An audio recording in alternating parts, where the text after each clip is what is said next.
Assalamualaikum warahmatullah. We have Mr. Parvish today, 6 months after hair transplant.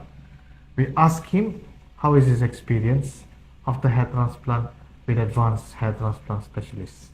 Mr. Parvish. Yeah, Assalamualaikum. My name is Muhammad Parvez Hussain. I'm from Bangladesh.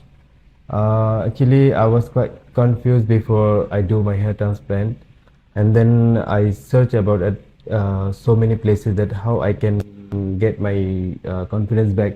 So I look on social media, all that. Then I see Dr. A, and then I come here. I do the consult. Then after that, I plan to do my hair transplant.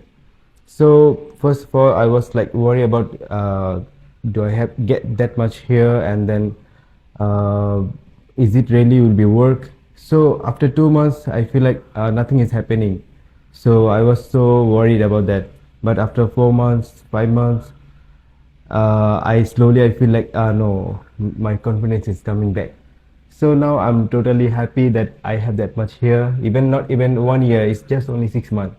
So I'm really happy about my result. Thank you so much, sir. Thank you so much.